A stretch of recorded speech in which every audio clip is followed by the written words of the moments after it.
Welcome to this week's edition of Black Authors Matter TV, where we interview the latest movers and shakers in the African American literary community. You'll meet some old friends, discover new ones, and stay abreast of the latest book developments around the country and even the world. So sit back and relax for the next 2 hours with Black Authors Matter TV co-hosts Gwen Richardson and Dr. Rhonda Lawson.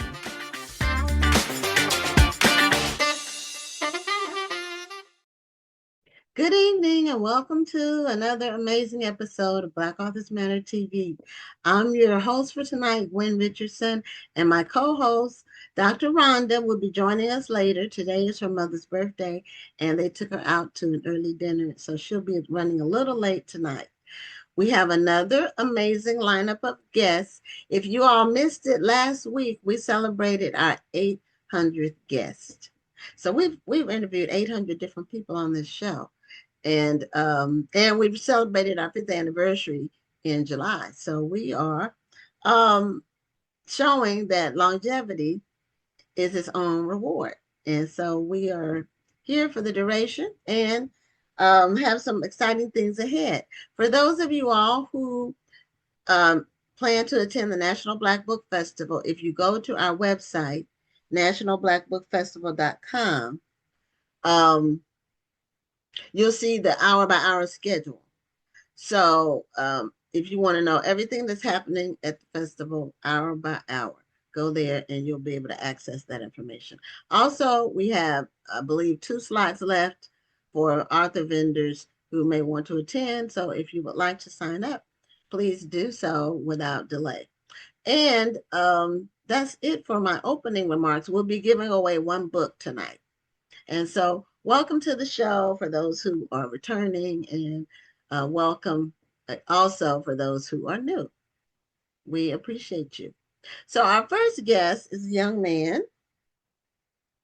He is fantasy, writes under the fantasy genre, fantasy category.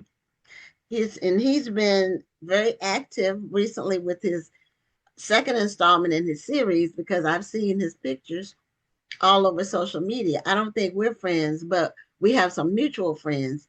And so your posts are showing up in my news feed. So anyway, LaDarrion Williams, welcome to Black Authors Matter TV. Hi, thank you for having me. You're welcome. And your book, I see the one behind you is the original. Okay, Blood at the Root. And then the new one that just came out is called Bones at the Crossroads. Yeah. Okay. All right. And I noticed that you have an HBCU, and you call it a magical HBCU as the setting for your book. And so my first question is, did you attend an HBCU? No, I did not. I attended a PWI in Tennessee. But I grew up in Alabama, and I grew up around people that went to like Alabama State, went to Morehouse or Howard. So I grew up around HBC by proxy, but I didn't attend it. Okay, I just wondered. I also went to PWI, but all of my siblings and my dad went to an HBCU. My mom didn't, but she didn't get her degree until we were all grown. She went to school for 2 years, two courses per semester for 8 years to get her bachelor's. After we were all grown and had, I think my baby brother was in college when she went. So, but they all went to HBCUs. And so I've been around, and my daughter went to an HBCU. So we're all around it. Yeah, I'm like that. Like you, I'm around it, been around it my whole life. So, what led you to make an HBCU the setting for your series? I mean, when I was sitting down to write it, I was creating the world of Cayman.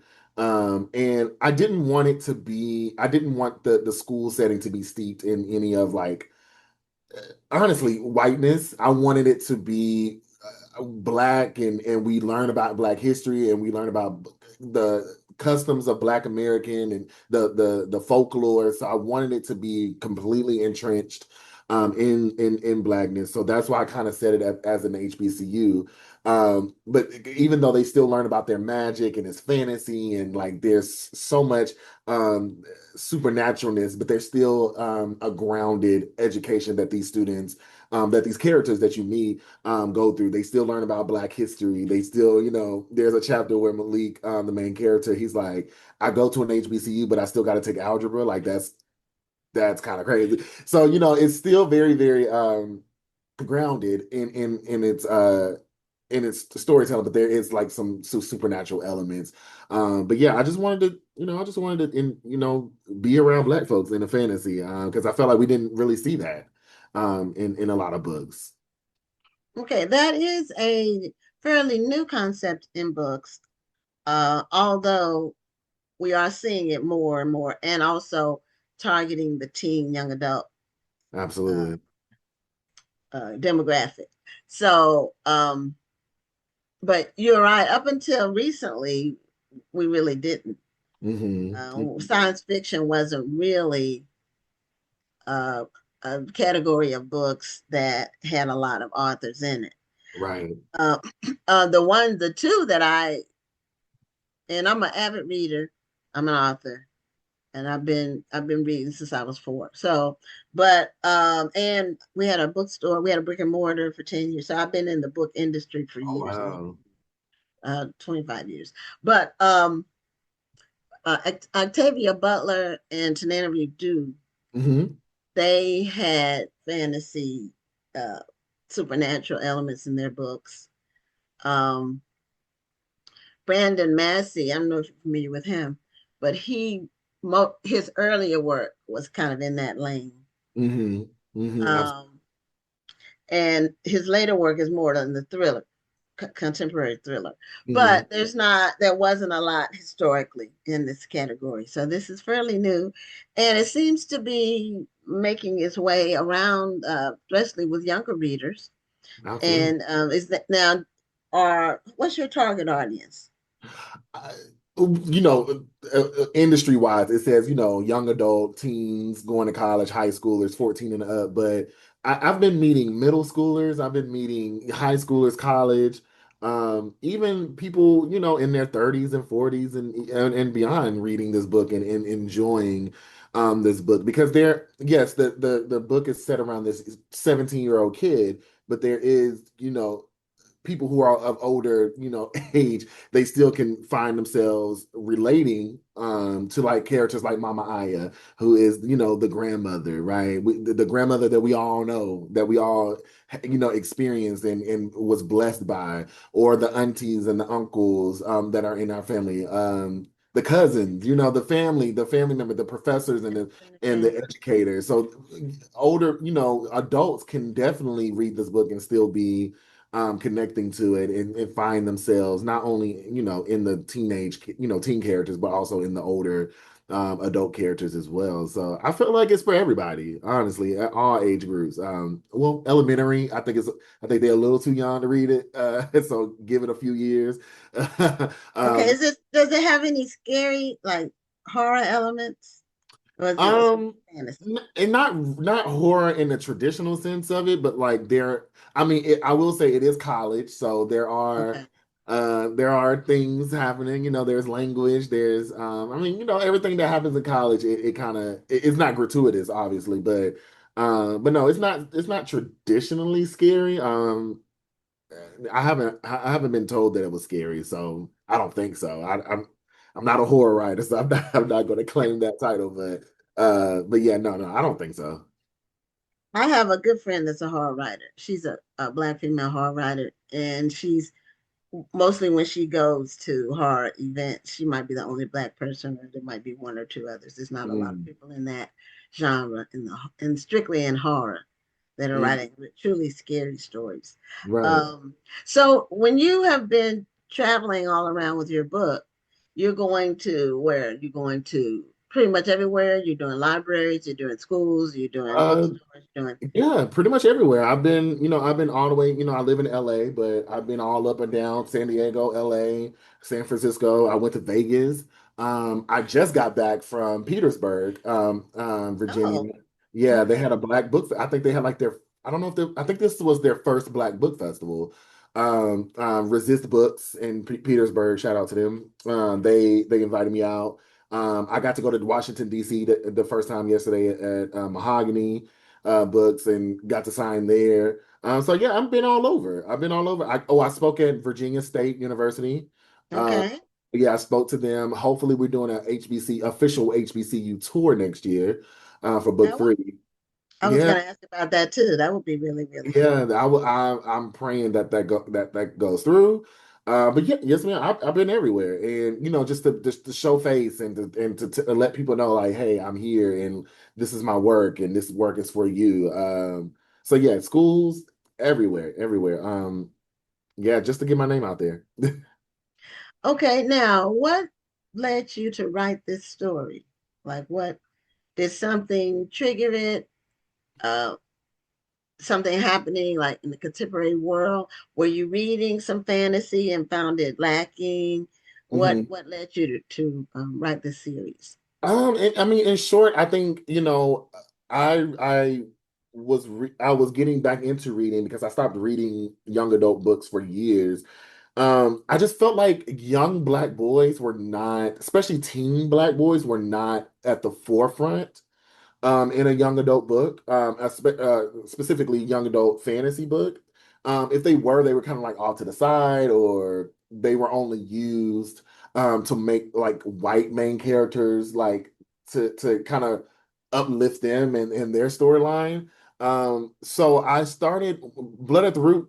I always say that it was with me since I was a teenager. I think since I was a kid, but I think it didn't manifest itself to me until like 2020, where I was in a Barnes and Noble and I walked up to the clerk and I said, and we were at the young adult fantasy section. I was like, hey, I'm thinking about getting back into reading. Like I read adult books, but I with young adult. But are there any with like black teen boys on the cover? And we literally looked up and down between each shelves and we couldn't find anything like where a black boy was on the cover. It was about his story, and he is the custodian of his own image, and he at the center. And when she couldn't find anything, I made that declaration right there. I was like, oh well, I guess I need to go home and write this story that I've been looking for years. And so I went home, wrote the first draft of Blood at the Root, which is the first book in the series, and wrote that in like 12 days, and been working on it for that entire year. This was 2021. Been working on it from 2021 to 2023, and that's when I realized that, okay, I was like, I think this is going to be a book. This is going to be my debut novel. So yeah, that's how I kind of came up with it. It was just a need. It was my personal need to see black boys be to be the hero in their own fantasy story. So that was the reason. Well, we've heard some, I think, was it Toni Morrison or Maya Angelou? I know Eric LaSalle has said it too, that if you're a writer, if you're an author, and you don't see a book about a topic that you think should be out there, Hmm. then write it, or write the book that you would want to read yourself. Absolutely. They said Yeah. that. And Yeah. so, I think that's good advice for someone who's wondering, because I think too many people are chasing what's already been written and trying what's been successfully written. Hmm. And then they try to duplicate it or try to mimic it. And uh, that's not going to get you anywhere in the long run. Right. Um, and you don't get to carve out your own space and your own readers. Right. Um, Now, someone asked in the comments what was the title. So, Blood at the Root is the first book, and then the second book is Bones at the Crossroads, correct? So, do you have a Absolutely. copy of Bones at the Crossroads handy so you can show it? Oh yeah, absolutely. Okay, and that looks like it's a hardcover.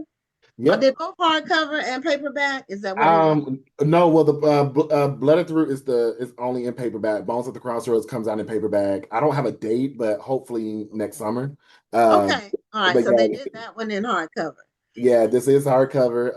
You see the beautiful Malik on the cover, with the faces and yeah, so this is book two in the series, and I'm currently working on book three. Even before the interview, I'm polishing the second act of book three because deadlines are real.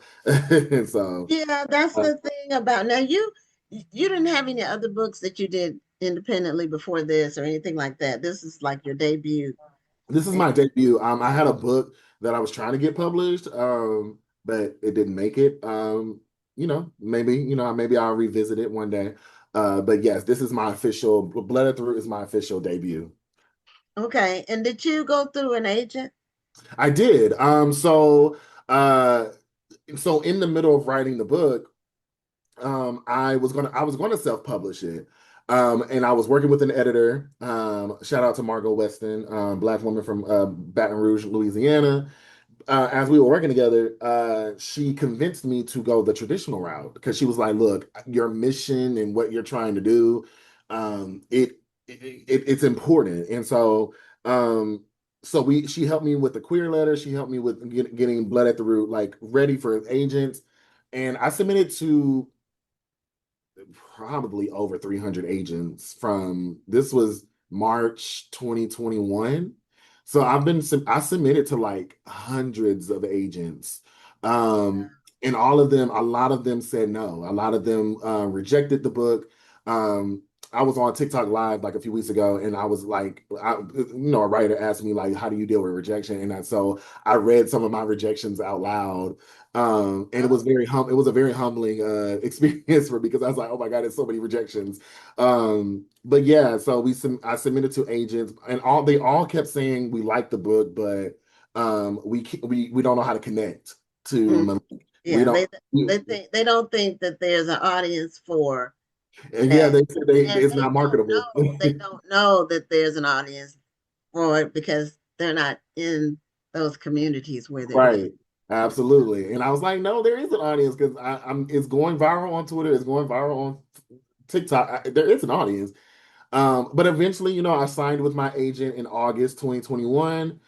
We worked on the book for a year. We went on sub to which means you go on submission to publishers, and the agent acts as like kind of like a liaison between you and the editors and publishers.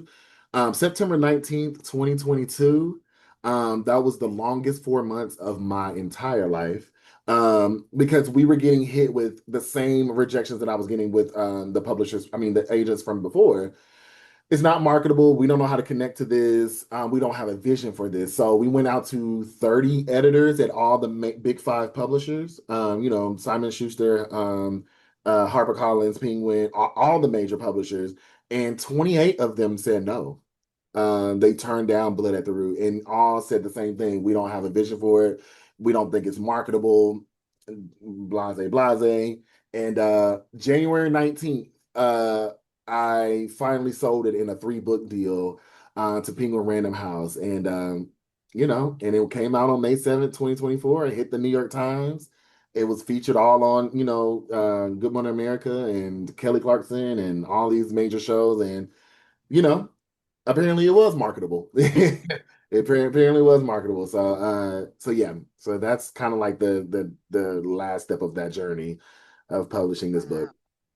Well, for those people who, and we have all kinds of authors, very well established authors, debuts like yourself with major publishers, Mhm. people who self publish dozens of books. There's some people who Yeah. just self publish. They just grind. It's a grind. It's a They grind, and I met so many amazing indie authors, and I learned a lot. I learned a lot about that world.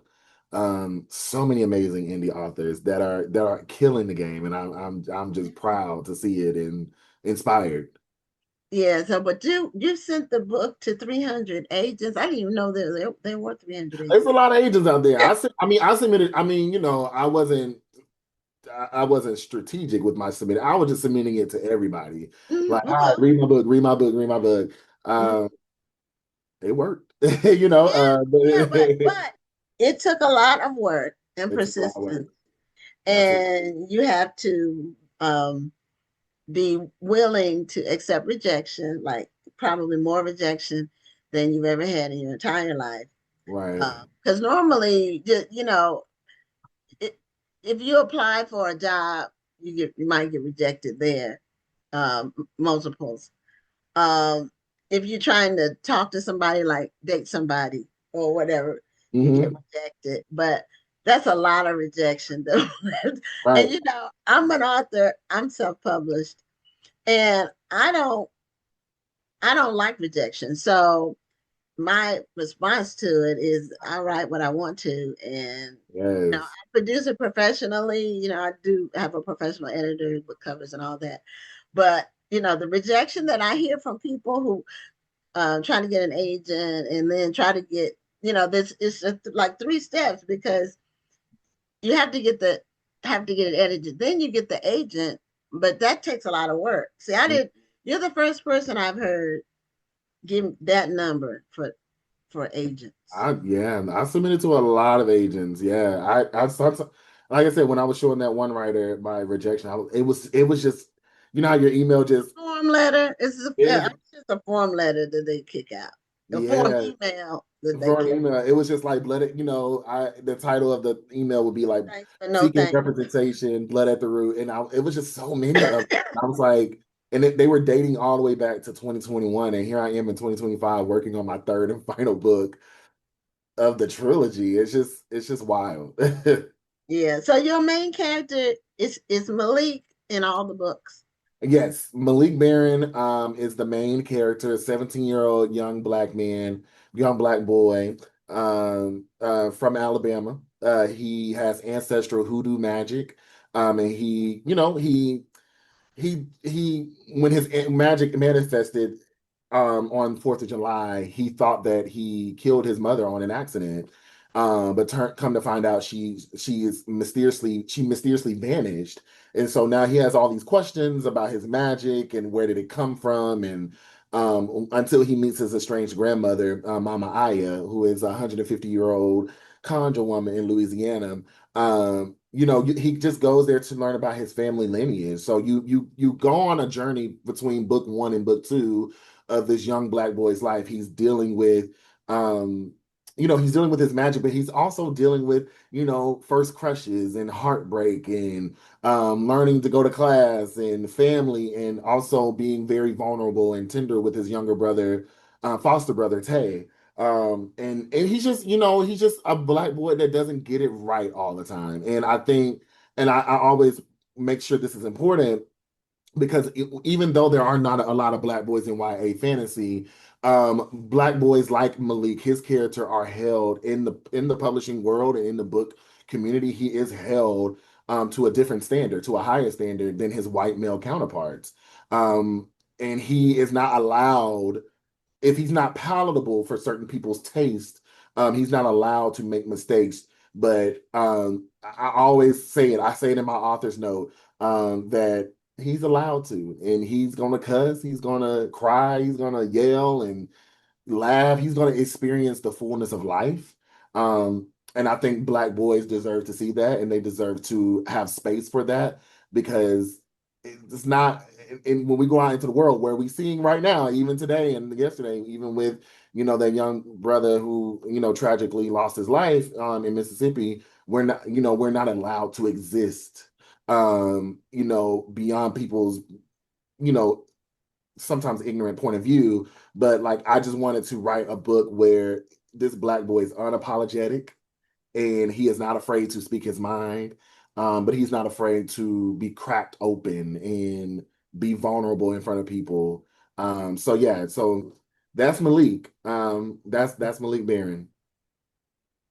Now, is he a complete fictional character, or are there elements of other people that you pull a person here, a part of a person there, and Mhm. create like an amalgam of some people? Or Yeah, I think Malik is a lot like if I was more if I didn't have a filter on my mouth a lot of the times when I was a kid, I think Malik was more like me.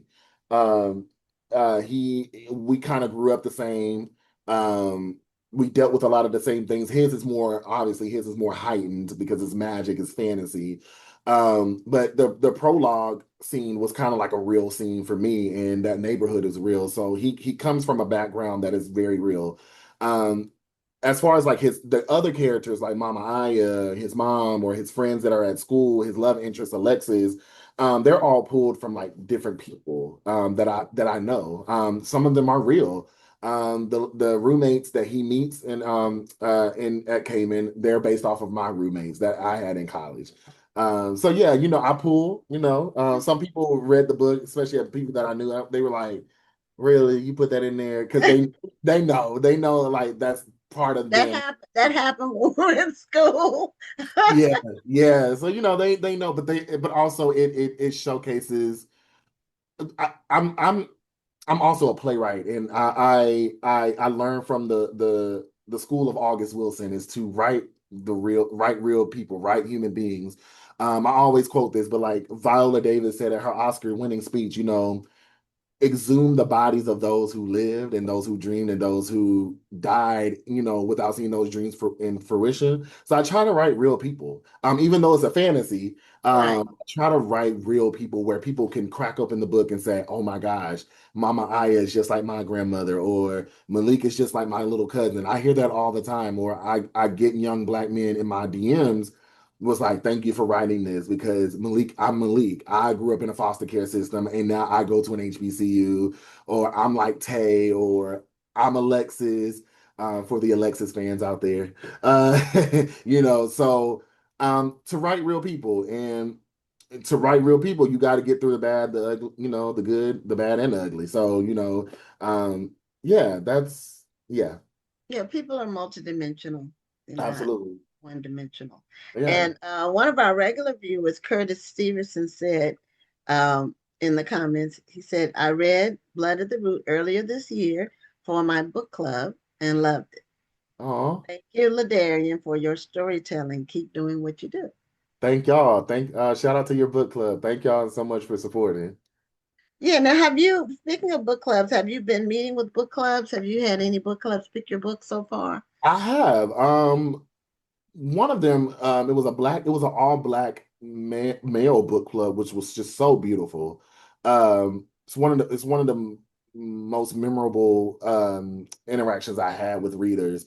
But yeah, I met with a couple, but like just to sit down and talk with black men who are disrupting that stereotype that black men do not read. It was just a beautiful moment to kind of just fellowship with one another over a book, that I created a few years ago that I didn't think, and speaking with there was a young black boy in that club who was on his way to college, and it's just it's just a beautiful moment. But yeah, I definitely love speaking to book clubs. I think just being that personable author, I've spoke with a lot. Yeah. Well, that's great. Now, if you could give well, first let me go back a little bit. We have gotten a lot of feedback over the years. Um, and I mentioned this at the top of the show. Last week we celebrated our 800th guest.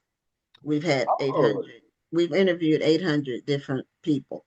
oh, that's a Not lot of people. interviewed 800 different individuals, and the show's 5 years old. But we've had a lot of people ask about books for Black boys, books where there's a positive, multidimensional Black male character. So Mhm, they can, because in order to develop the love for reading, it's very helpful if you mhm. read. Not every book is going to have somebody you can relate to, but it's good to have some choices. Absolutely. Absolutely. I mean, the reason why I quit reading after high school was because I couldn't find a lot of books where I was, where the main character was a black boy. Um, and I think a lot of schools, I tell a lot of educators and schools this, you have to put it in front of them. And you have to expose them. I was exposed to I was exposed to Lorraine Hansberry and August Wilson at 16 and 17 years old, and it changed my entire life. It made me the artist that I am today. With Blood at the Root, with this entire series, that's why I wanted to put a black boy on the cover. So when young black boys walk into that room, or young black men, they walk into those libraries or those bookstores, and they see Malik on the cover, they're like, oh, like this is a dark-skinned young black boy, like with a hoodie on. Like that imagery is very, very important. It's very Yeah, powerful. it And is. it It is. gets it literally, it could sway the minds of folks to believe that they can, that they too can have adventures and stories told about them. So that's why it was very important for me to put a black boy on both covers, and all three covers, which I can't wait to reveal. To put to put a black boy on all three covers, to say this is his story only, and he is the at the focal point. Um, and I've heard that. I've heard from parents say they walked into the bookstore and they saw Blood at the Root, and they're like, "Oh, he looks just like my son. Let me buy this book," because imagery is very, very powerful. And Right. yeah, that's why I wanted to put. That's why that was my non-negotiable, is to put a black boy on the cover. Well, it's good that you had a non-negotiable, because it is negotiation when you're doing a deal with these big publishing. And a lot Absolutely. of times they feel like they know everything about everything. They know best. And Right. so, but that's really great that you were able to do that. And congratulations on the success of your series. Thank you. And for those who want to know about Blood at the Root and Bone, I keep wanting to Oh call it no, Bones at the Blood, Crossroads. Yep, that's but it's right. Bones at the Crossroads. I keep wanting to call it Blood at the Crossroads. Um, Tell them where they can find your book, and tell them how they can connect with you on social media. Absolutely. You can find both Blood at the Root and Bones at the Crossroads. Blood at the Root is the only one that is in paperback, but they're all in paperback, hardcover, Kindle, and audiobooks. You can find them at wherever books are sold, Barnes and Noble, Books a Million, Walmart, well, we're not, a lot of us are not supporting Target, but they're there. Also, Amazon. If you want to support, please go support indie bookstores, y'all, especially Black indie bookstores. Please, please, please go support. I've just signed fresh copies of Blood at the Root and Bones at the Crossroads at Mahogany Books in Washington, D.C., and there's some at Malik Books here in L.A. And you can follow me on Instagram, Twitter, Threads, Blue Sky, because I keep forgetting that one, and TikTok at It's LaDarrion on all platforms.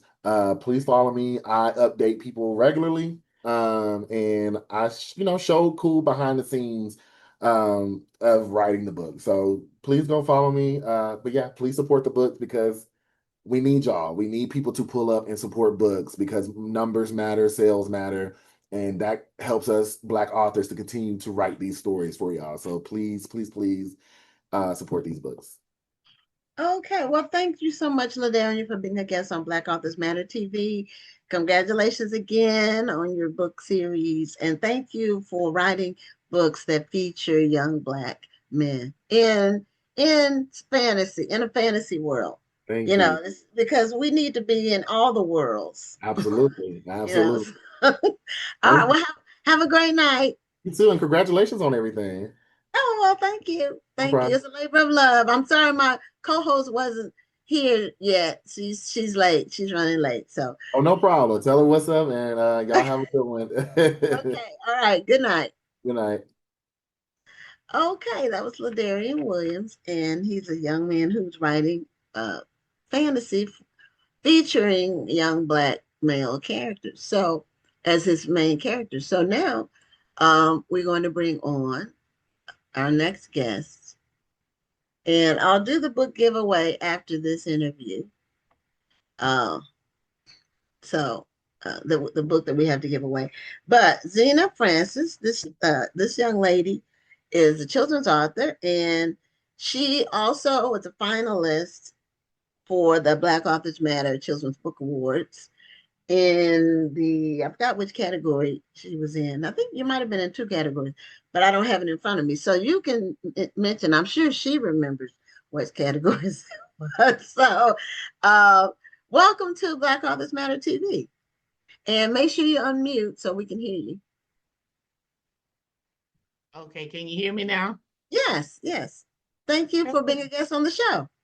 Thank you for having me. I really appreciate the opportunity. Okay, then your book was a finalist. I think it was in Best Illustrator. Is that right? Yes, And Best then one Illustrator. other category, And religious faith. then, yes, Okay, religious faith. Yes, ma'am. okay, all right. And is this your first children's book? Yes, it is my first children's book. Okay, and Of many to come, though. okay, is it your first book? Yes, ma'am, it is my first book. Okay, so that must have been exciting to have your first book competing. Yeah, it was very exciting. Yeah. I'm enjoying the journey, learning a lot. Just want to get the message out there and the word, to people and children on dealing with grief in this book here. But then there, others that God have sown into me that will be coming soon. Okay, so your book title is Fly Away. We can see it behind you, but do you have a copy you can put closer to the Yes, screen? It's called Fly Away. It's called Fly Away. Yes. And you have the little girl with the butterfly. Is it a bird or a butterfly? I can't remember. Well, it's a little girl holding the butterfly, and the butterfly transforms into a dove. Oh, okay. All right. Yes. During the judging session, it got a lot of attention. So my co-host is joining us now, and Dr. Rhonda, she's on with me. So this is Zina Francis. She was our second guest for tonight. Hi, Zina. How are you tonight? I'm doing wonderful. How are you? I'm great. Sorry, I'm late. Today's my mom's 75th birthday, so we took her out to dinner tonight. So yeah, so I tried to make it back on time, but you can't rush mom. Yeah, no, you cannot. No, you I cannot. did tell everybody that why you were running late. So, and I said happy birthday to your mom. So, same here. Happy birthday to your mom. Thank you. Yeah, I tell everybody hug your mothers as much as you can because I lost my mother 23 years ago. I miss her all the time, and they're irreplaceable for sure. in your life. You get one mama, and that's it. That's it. That's absolutely right. Yeah, and so people who like have beef with their moms or whatever, I'm like, you just don't realize your mama's not going to be here all the time. So, correct. And that leads us back to your book, Zina. Mm-hmm. So you say your book is about grief at a child's perspective. Correct. Now, what made you use that as a subject? Did something happen with you personally that made you feel like you needed to put in a children's book? Well, the book, first of all, like we're talking about moms, is dedicated in memory of my mom. I lost my mom in 2012. So it's been 13 years. So I had, my own experiences with grief. But the ministry that produced this book was while I was serving as children's church pastor at Above and Beyond Fellowship in Houston, Texas. We noticed that when people died, everyone was going to see about adults. No one was going to see about the children. And so God deposited that ministry in me at that time. So myself and my team, we would, reach out to the parents in that moment to see, if they wanted us to come over and talk to the kids and, minister to them. And then we would give them little bears, because children need something to hold on to. We all need something to hold on to in that season of grief. And so we would give them the bears to hold on to, on this journey of learning how to live without someone that they love. And like I say, children are left pretty much to figure it out, because the adults are all emotional, everybody's seeing to the adults, but then the children are just sitting there like, what's going on? So that was the inspiration for me writing the book. It was birthed out of a ministry. I've heard about Above and Beyond. I'm in Houston too, so I've never been there, but I've heard about them, and I've heard good things about them. So the church. Yes. So Yes. So you are in the children's ministry at Above and Beyond.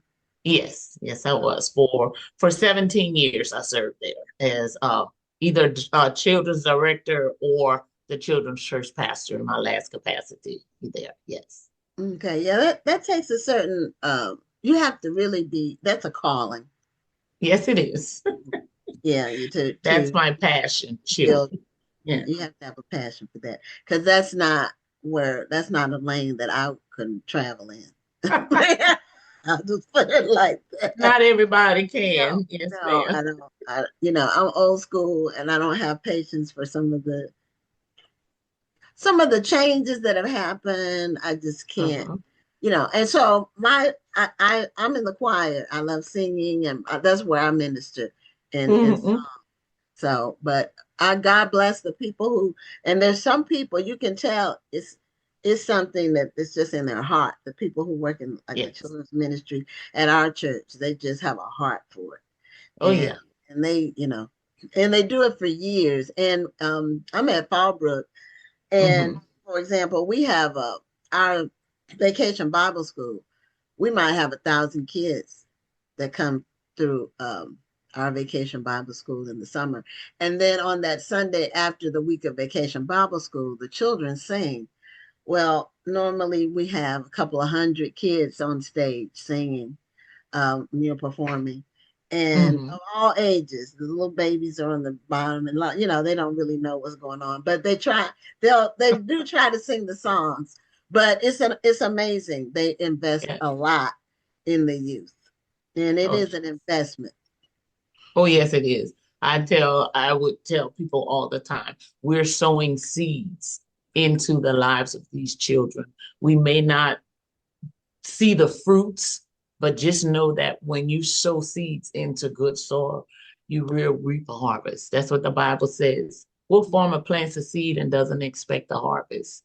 So every time you have an encounter with these kids, it should be an expectation that you're going to receive a harvest.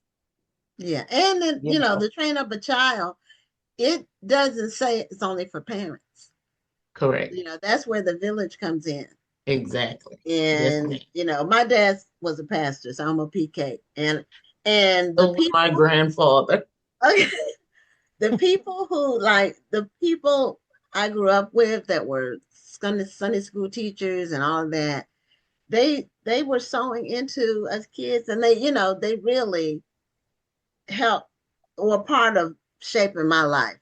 Exactly. I'll never forget them, as long as I live. They were just committed. And, I spent a lot of time at church because my dad was a pastor. So, here. So tell us a little bit about the story in Fly Away. Okay.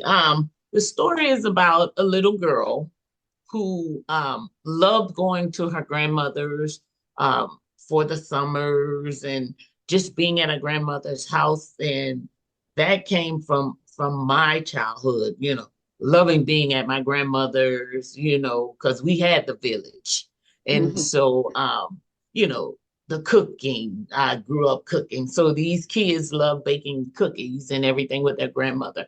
And the two children are reminiscent of my two children. The little girl on the front, the inspiration for her is my daughter, Amber. But the little girl, she would spend time with her grandmother, and then the grandmother died, and she could not understand, she heard her mom crying, And so she went in to see what was going on. And the little girl said, the mom said, Mama's gone. And the little girl was like, no, Mama, you're here. Because again, it's a child trying to wrap their head around. But the woman was talking about her mama, and the child was saying, no, Mama, you're here. And then she said that, your grandmother died, but she remembered all of the memories that she had with her grandmother, the spending time with her. And she just knew she would not experience that anymore. And so when she, started crying to console her mom and to deal with her own grief as well with the loss of her grandmother. But on that night, her grandmother appeared to her in spirit form and let her know that she was okay. And the little girl said that gave her peace. And so she was able to go to sleep and have peace now. But also she remembered all of the things that her grandmother had told her, because her grandmother had told her about Jesus and had told her, that he would always be with her. And so that's what the story is all about. Even when the butterfly, I just love butterflies. And so the young girl, that's what I'm saying, when writing the book, the butterfly, and of course you'll see purple. It's my favorite color too. But yeah, the young girl realized when she looked at the butterfly, because that's what her and her grandmother used to do, sit on the porch and watch the butterflies, but they would fly away. And she would always ask her grandmother, where are they going? And her grandmother told her, only God knows where they're going. And so after that, when in the end, when she buried her grandmother, that's when the butterfly appeared again on her grandmother's headstone. And she said it felt like the butterfly looked her directly in the eye, and it gave her comfort again. And then it flew away, and she remembered what her grandmother had told her, that only God knew and that she would be okay. And so inside the book as well, I wrote a poem, because during my ministry, I had one of my ministry sisters had passed, and I acknowledged her in the book, Miss Sylvia Perry. During that season, when she had transitioned, but to me, it's like she was telling me in that poem, because I gave that poem to her grandchildren at the time of giving them their bears during her loss. And it was like she was telling me just to let them kids know I'm okay. I went to be with Jesus and I'm okay. And so I was able to, write that and incorporate that in the book as well. And one thing the mother did tell me, because I would check on the family, she was like, Miss Zina, those bears meant so much to those children. It brought them so much comfort, because she said, they went to sleep with those bears. You just never know what, again, the sowing of the seeds and what we're bringing into children's lives. And we just need to let them know that it's okay to cry. It's okay to feel sad, and that you're not alone, because God promised. And we have to teach them from young, the scriptures, that God promised to give you a peace that will pass all understanding. Yes. You may not understand what's going on at that moment, but you will say to yourself, I don't know how I made it. And that's that peace that God will give you in that situation. So again, you'll see the word hope here. That's the gist of the book. I wanted to give children hope in the midst of one of the darkest times in their lives, and just let them know that God is there with them always. Do you feel that sometimes maybe adults don't want to talk to kids the way you're speaking right now? the kids need this, but adults sometimes discount the kids and say they're too young to understand, or I Understand? don't want to put this burden on them. And then they never learn how to deal with the feelings that they might be going through. Yes. And I also feel that death is something that people don't want to talk about at all. Right. We don't deal with death until it happens. But if we had a, a understanding, and I don't know that you would ever get a full grasp of it, because when death does happen, there the situation, how it happened, all of that, it affects how you process it and how you deal with it. And everybody's going to deal with it differently, but we need to talk about death, but we don't until it happens. And yes, they do say, oh, they don't understand, uh, don't. And that's why I said earlier, it's like the kids are left to figure it out because the adults have so much that they're dealing with because they haven't dealt with their own or dealt with their own grief themselves. Yeah, well, a lot of times, well, depending on how the death occurs, but if it's from an illness and it's been kind of a gradual situation, you don't necessarily want to speak death. You know what I mean? Into the situation, you really are hoping Of course. that it won't, Hope. unless the person is really suffering.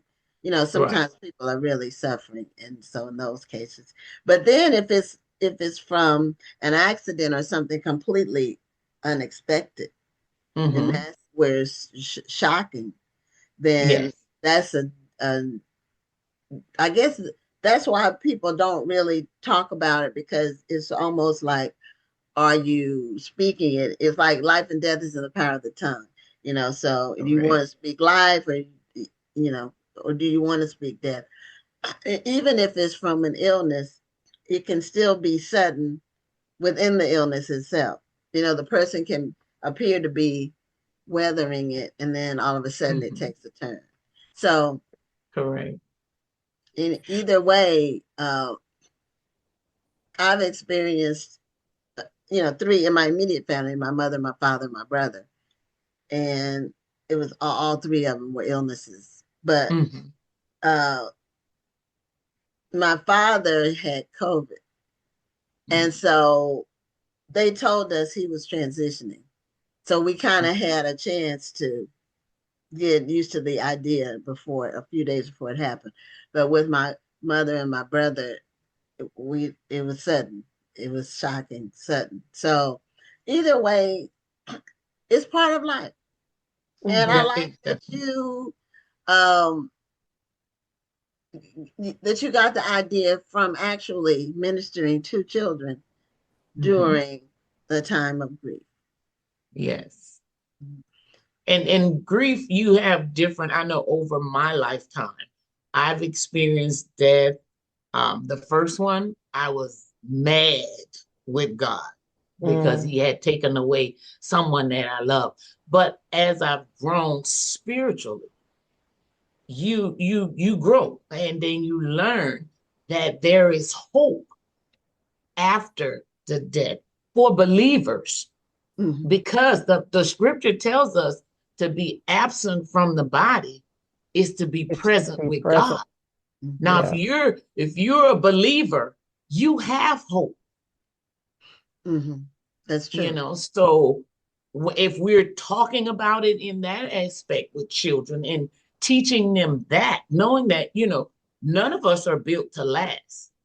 But Mm-hmm. when that time does come and you don't see me anymore, like the Mm-hmm. old folks say, I'll be up yonder singing, you know, singing them praises up there, because that's the hope that God gives us if we believe in Jesus Christ, that you will see that person again. Mm-hmm. And I think that takes, I mean, that's kind of an advanced concept sometimes for kids to wrap their minds around. So Right. how do the kids that you've worked with, how do they normally process something like that? Well, the kids that I have dealt with in that process, they're children. You Hmm. know, they hurt, they cry because they know they're not gonna see their loved ones anymore. So, like I said, we just gave them something to hold on to, some and just gave them words of encouragement, along the journey. Hmm. So, that's what we did for our kids. Now, I myself currently am about to become a facilitator at a grief, not a counseling, a safe place for, to help families deal with grief. So I'm excited about that journey because that's gonna, expand my, I guess, connection and exposure to dealing with children. Because again, these were children I knew. Now, in this new phase I'm going in, it's going to be complete strangers that I'm going to find out their, whatever their loved one was. But what I've learned is that the process is still the same. We want them to remember that their loved one that they lost and not forget, because a lot of times you don't want to talk about them because it hurts so bad, but in remembering them you honor them, but those are things that need to be taught, and talked about, so they'll know it's okay. We used to celebrate the birthday, but they're not here anymore. Should we not? Yes, we should honor them and never forget them. Speak their name. I agree with that. There was not so much now, but a few years back, I want to say maybe 10, 20 years, it, there was in the body of Christ, there was this thought the some were espousing that if you cry when your loved one passes, that you're not in faith or It was something. faith. Yeah, I'm like, That's a okay. sad that's a sad thought. It is. I mean, if somebody is special to you and they're not here, you're here. Yeah, You're gonna cry. exactly. And I I see What's mean, my the don't we shortest? cry deserve if tears. somebody comes to visit and they go and they leave? Don't we cry because Right. they're gone and we feel bad that they're gone? It doesn't mean that we don't have faith that we won't see them again. We just miss them. You Yes, miss them. I yes. mean, you look in the Bible, Jesus It's just wept, the wet. shortest verse in the Bible. Right. Jesus wept. And Yes. he wept over his friend Lazarus that had died. Hmm. So, it's a part of nature. So if Jesus cries and he loved his friend, so why can't we cry? It's a natural emotion. Mhm.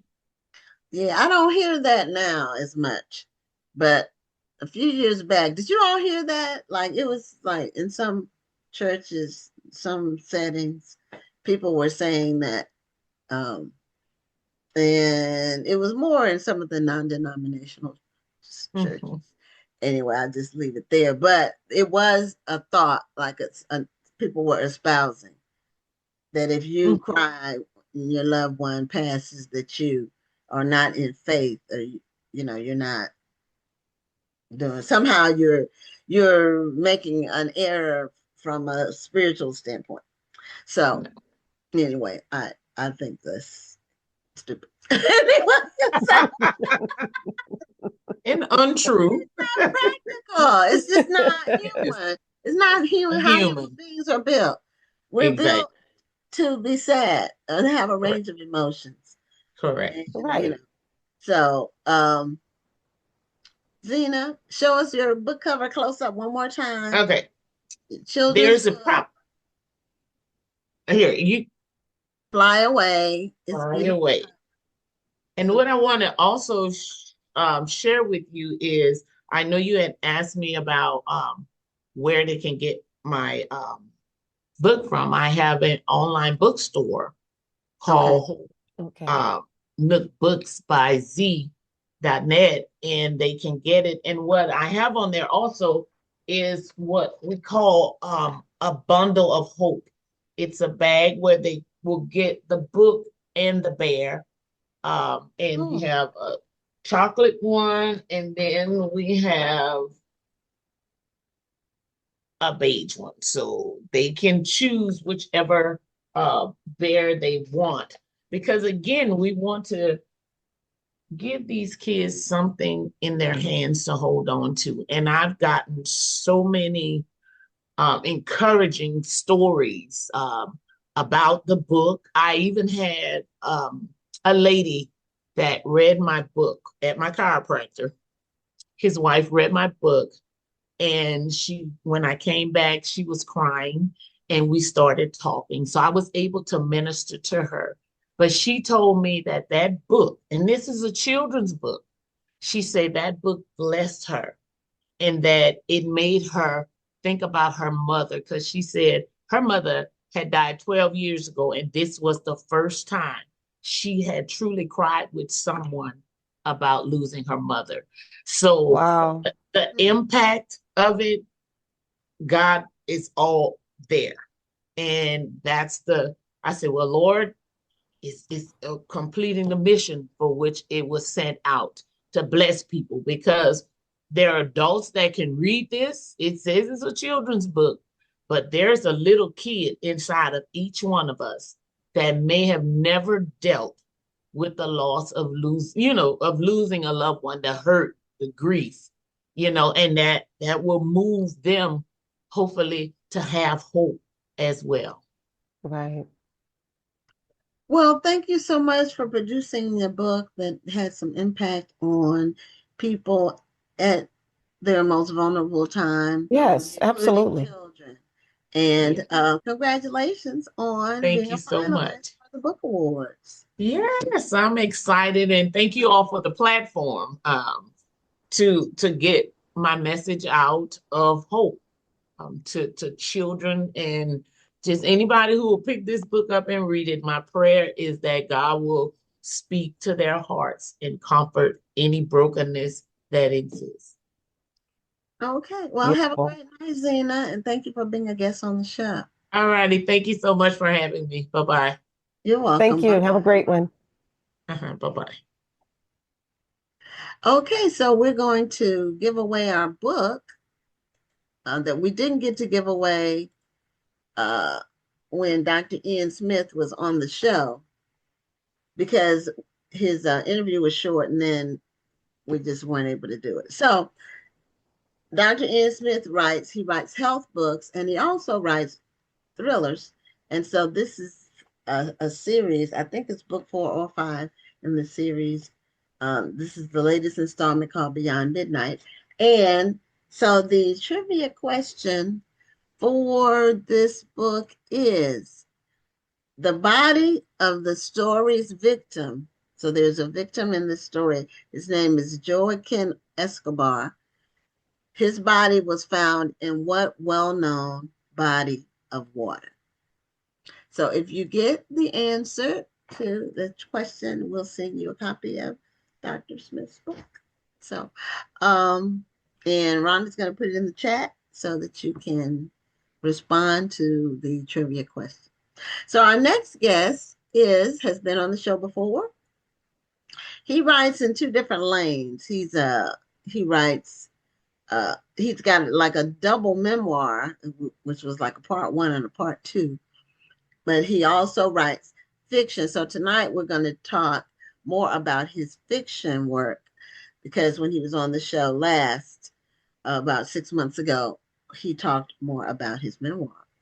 And so Harold Phifer is joining us Harold is overseas somewhere. So he joins us from wherever he's located. And he normally will tell us where he is. So I think he was either in Iraq or Afghanistan or somewhere. So where are you now? Where are you tonight, Harold? Where in the world is Carmen Sandiego? Right, right. It's a little small island. Um, it's called Ascension Island. Well, that sounds And nice. yes, It's okay. It's okay. It's out of way place. It's actually between Brazil and I want to say Angola, Oh, Africa. okay. So it's Okay. Nice. like yeah. Okay. So are But you that's where I still am now. work or vacation? Oh, work. Oh, because you get to go to exotic places for work. That must be fun. Okay, so so what time is it? Occasionally. Yeah, what day and time is it where you are? It's the 17th and it's Wednesday morning at about 1:05 in the morning. Oh, okay. So you're what? See, that's like five hours ahead of us. About right. Okay. So you stayed up just for us. Thank you so much. And you don't look Well, like you don't look like you like getting ready to fall asleep. So we appreciate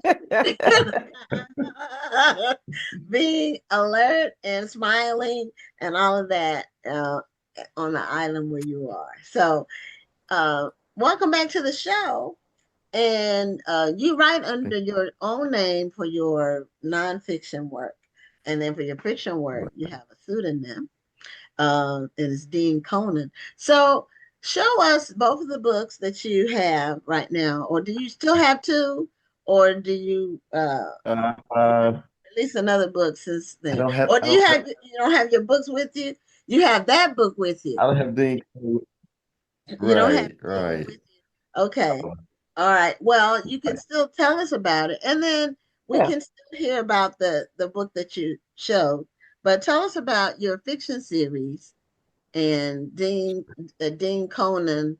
And why did you pick Dean Conan as your name? Did you just like pull it out of like the air? Like, okay, what can I do? What can I call myself?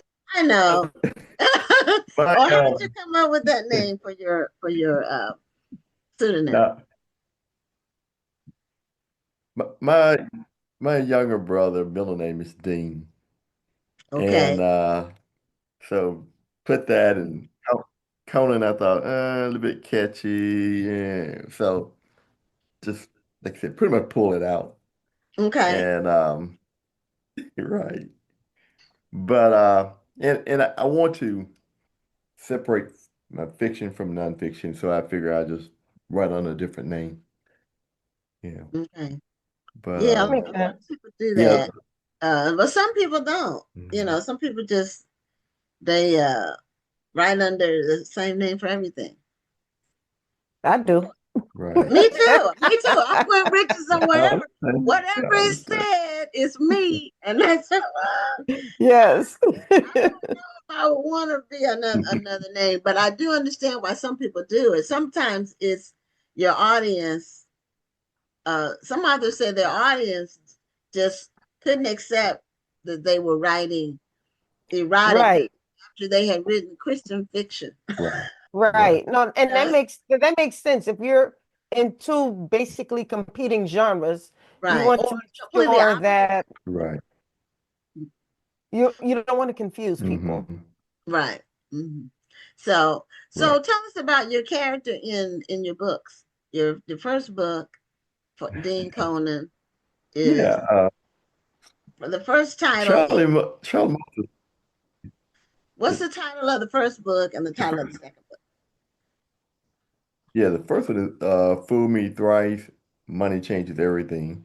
book? Okay. And the second, and that was the Dean Conan. The second on the Dean Conan is the sequel, A Fool Indeed. Okay. And what's the character? Parent was dad was a funeral director. They got killed and left him with a lot of money. Well, he was irresponsible, womanizer, and all that. So he blew all the money chasing thoughts and gold diggers and all of that. And so once he blew all the money, he needed a job. So he ended up getting a job as a working at the sanitation department. So while there, he meet this guy named Tin Can who kind of mentored him, kind of like another father. And he ended up falling in love with Tin Can's daughter. Long story short, Tin Can seemed to be a little crooked, beat him out some money in the end, and he didn't end up marrying the daughter, but he married his childhood sweetheart. I probably shouldn't tell all of that. But anyway, so so then we get back to A Fool Indeed, which is he's happily married, a better man than where he started in Fool Me Thrice, but he can't get past the guy took his money, took it, like about $1 million. So he can't get over it. So he's trying to go back and recoup his money. Okay, And so in the the second process, book is about revenge. right, about revenge. And it get worse and worse and worse. So, Okay. yeah. And almost, pretty much blow his marriage and all that, chasing revenge. Okay. Yeah. Okay. So when you write, and I ask people this who write fiction and nonfiction, or in your case, it's a memoir, part 1 and 2. But when you decided to write fiction, uh, since you hadn't written it before, I assume, how did you Right. approach the just the setting and the characters and the situation and the theme in your fiction work? How did you? What You made got kind you of lucky because both books are based out of both books are based on? both they're based in Houston. So okay. Oh, okay. I All lived in Houston 2000, 2000 to '06. Then I moved down again about 2011 for about 2 or 3 years, and then now not really live in Dallas. okay. So, but the books are based out of Houston. Oh, okay. Well, that's fine. That's Um, I got you. But anyway, I guess I kind of always wanted to do something like the series itself is called the Food Goals Chronicle. I guess I always wanted to do something like that, and the nonfiction just I guess was the better timing, I guess. But then once I did it, I was like, well, I guess some place I did a 180 and wrote, Fool Me Thrice by Dean Conan. And totally different, almost erotica. Close. Almost erotic. Pretty, almost. Okay. I mean, some of it is, to be honest, but not through and through. But it's more a lot of uh, innuendos, a lot of that. Okay. Some wild situation. But So anyway, your characters are so being human. there you go. Well, wildly human, And I tell guys that, not too many guys have read that I know, but I say it's kind of man idea of romance. Mm, And what I mean by that, we have a warped sense of romance. We have a warped, kind of got that, I want to say dog nature, just if it's there, I'm going after it. That was Charlie Moe. That was, okay. and it came back, and it keeps coming back to bite him, you know. He's trying to go straight, and then all of a sudden somebody, hey, you remember me? And you remember when we did this? And you know, how did you leave me? All that. So it keeps coming. A lot of his girlfriends or ex thoughts or ex whatever keep coming back to bite him in the butt. Okay. Hmm. Yeah. I think women's idea of romance and a man's are They're not, two different things. they're not the same. Right. Exactly. You know, Exactly. people say And women are more like an oven and men are more like a microwave. And yeah, but women think of something well thought out, elaborate, and you know, sometimes men's imaginations just don't go there where a woman is thinking it should. right. But that's what makes us different. Because men, their idea is, how can I be tasteful, Rhonda? Uh, They think it's getting physical. They hit it. That's romance. I said getting Right. physical. You said hit it. That see, I was the one who kept it tasteful.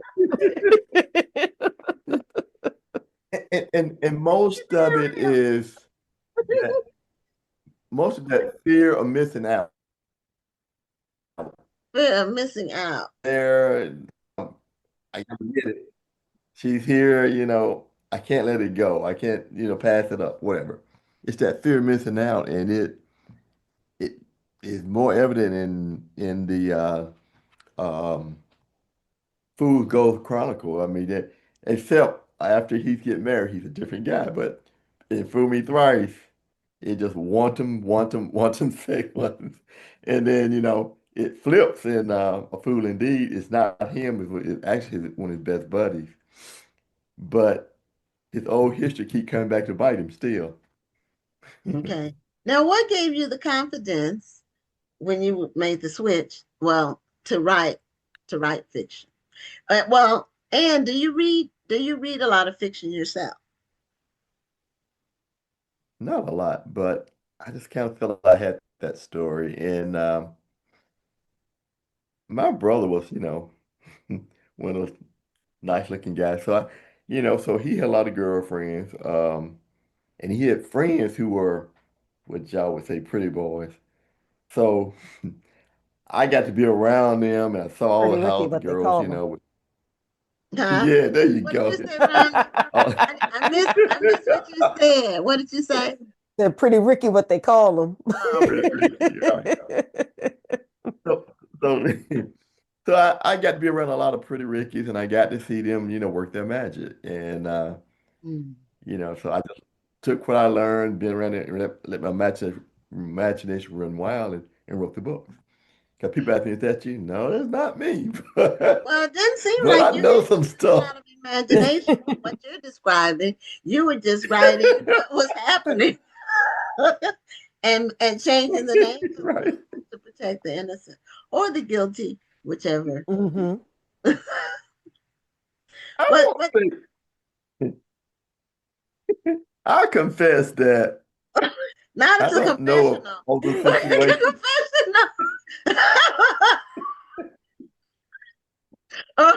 No, I Okay. mean, Okay, what do you what do you Miss confess? Gwen, Miss Gwen, I don't know all Our the ears are situation open. or We're here to listen.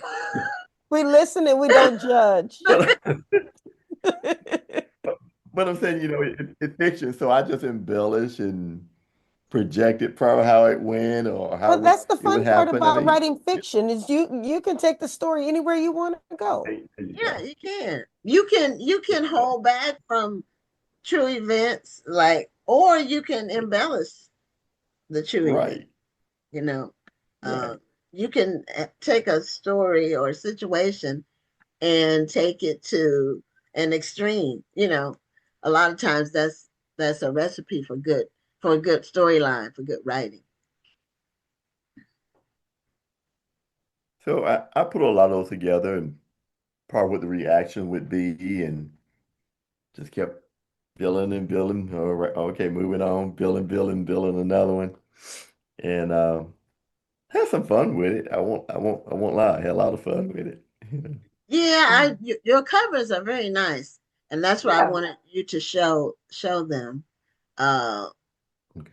if you have them on your computer, you can. I have a share screen set up where you can share the covers because I would like people to see the covers so when they go to purchase the book, then they will know that they have the Right. correct books, and the covers are very attractive. Okay. Wow. You hit me there. Okay. Let's see. Let's see. Appreciate it. Let's see. Let's see.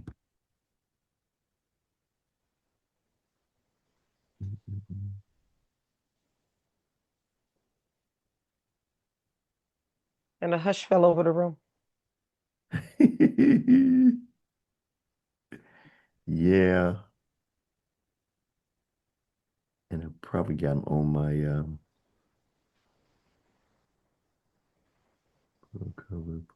Well, I could. Well, Rhonda's probably better at it than me, but Let's see. How I share this? she you can put it up on Amazon. Oh yeah, okay. You could do it like that, or because I'm not good at screen sharing. I'm good at letting people in, but not good at doing it. So, you're allowing other people to share, aren't you? yeah. Okay, Yeah. so if you click on share, and then there are going to be multiple screens that come up, click on the one that is displaying whatever it is that you want to display. Go share. Where was that in? It's at the bottom. It should be at the bottom Yeah. of your screen. It's a share button. The share button is green. Y'all got a guy who's not this good at what he's doing. Or just put the link in the chat and I'll share it. Yeah. Yeah. Do it like that. So if you can put the link in the comments, then Rhonda can share it. Okay. Okay.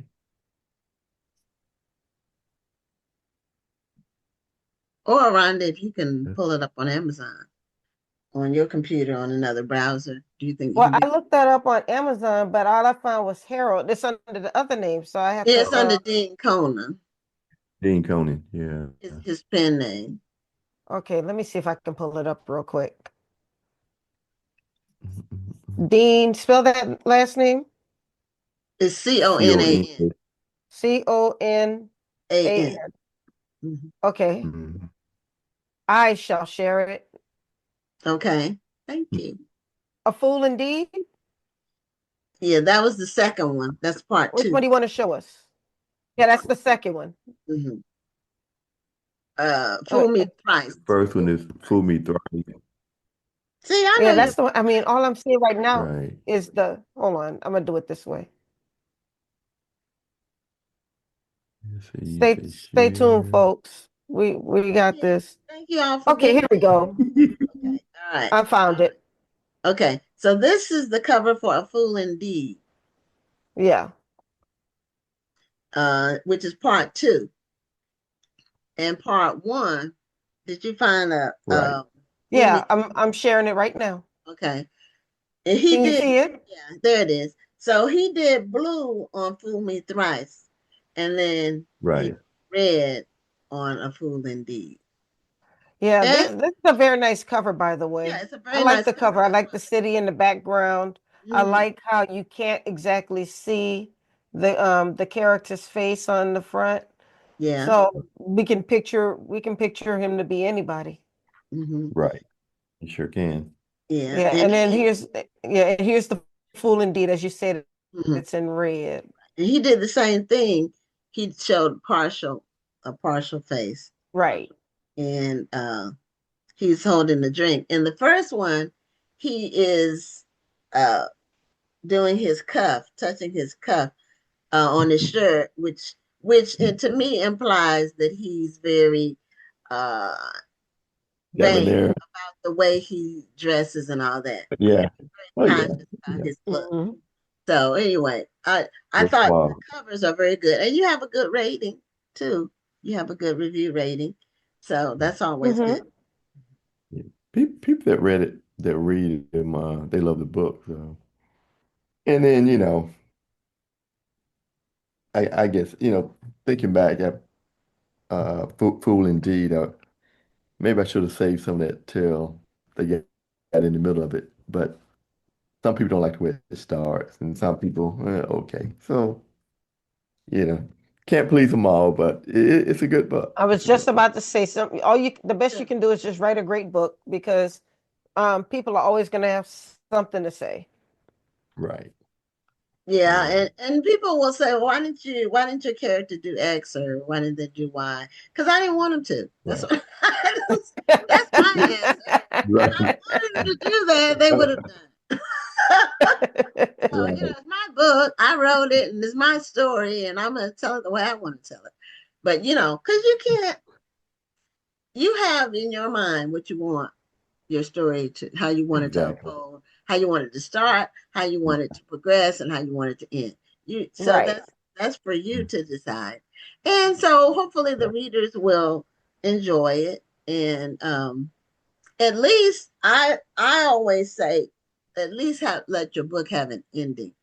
It doesn't have to be like, I hate books that end where it's obvious that the person is trying to give you a cliffhanger for a sequel, where it's like it ends like right in the middle of a sentence almost. So where it's Right. it's not really it. You can still wrap up a story and still leave a semi cliffhanger for another part. So That's true. Mhm. now you had shown and Rhonda, you can unshare the cover now because I'm not, that's you sharing. it's not me. I didn't do anything. Oh, that must Maybe be Harold sharing then. Okay. That's not me. Okay. that's So okay. okay, there you go, Harold. You did it. All right. There you go. Okay. So you had your other book that you showed at the beginning of, when we first came on, Right. and that Right. one is show that one. That's about your aunt. Uh, well, it's like a Right. memoir part two. Believe me. I bully my aunt and her final gift, and Right. that one is, from what I Right. saw, it's getting some good traction. Hmm. It's doing fairly well. Doing fairly well. It's Still got high hope for it. yeah, it's getting a lot of attention. I think the cover and the title are intriguing. You know, it makes people wonder what it's about. So, give us a wrap up of that book. Your first book was more about your relationship with your mother, who who was schizophrenic, Right. but then your aunt Right. also had issues. So that you Yeah, said she me you what I was said it, not me. I didn't know if you said it. So, what is the book about? The one with my bully, my aunt, and her final gift. my aunt was oh man, she was more than just being dominant. She was a bully and she also in the curly, it was my brother light skinned. So she wanted to kind of be his mom or be his guardian mom. And she didn't want me or no one else around. But she was mean and bitter old lady anyway. So I mean, even she would come by, when we moved out, she would come by and throw my mom boyfriends out, in the middle of the morning or at night, whenever she came by. She was that kind of person. And but in the original book, she was like the antagonist, and people kept asking me about her, like she can't be like that. And I'm like, oh yes, she can. And I realized, why don't you just write a book about her? And that's how it happened. And I try not, I like entertaining, so I try to keep it lighthearted. I try not to, I throw the drama in there, but I try to show you how funny and silly her zany stuff she said that was just undeniable funny, undeniable weird. And that's what that book is. It's weird, it's funny. And even though, like I said, in her death, and I ain't gonna tell it all, but her weirdness in her death kind of brought me and my brothers back together. So that's kind of telling how it kind of goes at the end. But until then, it's a build up. It's enough to to split your side, as they say. Mm. Now, uh, you have had some very uh, interesting, I'll use that word, people in your life, Yeah. and yet you seem mostly normal. So, how did you Mostly. She said mostly normal. I like to think so. say it like that? So, I um, got you. how did you not, um, I become know. bitter and angry yourself after I, just I was. experienced and have Yeah, I described. was Okay, I so wasn't ready. It probably most of my 20s. okay, I mean, I was even in childhood. I think I kind of worked it out in my 20s, okay. but it wasn't easy. And I tell people that I was jealous of my older brother. I felt kind of a misfit. Felt kind of like I didn't belong. Kind of. I had to work out some issues. I'll admit, and I was always decent looking, so I had girlfriends, but I was a mess to deal with. People that I know, I apologize because I was a mess to deal with, and it was because of the people I grew up around, the people that raised me. Yeah. Mm. So it took some work. I mean, I guess falling on my face and realizing it was me. Mm. Well, I like to, um, that's something to be said, something to be proud of, because not everybody's able to get past that kind of experience that you had, especially, with your mom being right. schizophrenic and what you had described about that. Because normally, and we talked about this in the previous segment, your mother is normally your last refuge from the world, from the time you're born until they leave, it. So, um, when your mom doesn't play that kind of a role, then that that has to be painful. I can't It left a imagine hole. it.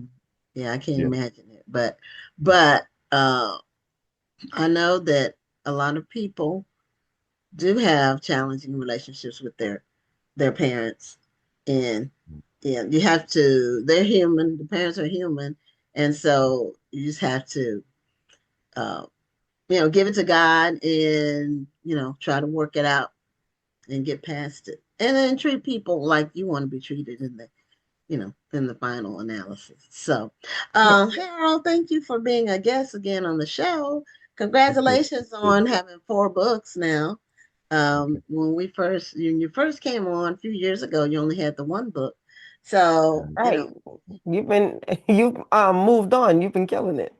yeah, It's nice I'm that, working with at all the it. traveling and working that you're doing, that you're still taking time for your passion. Right. Yeah. It's fun.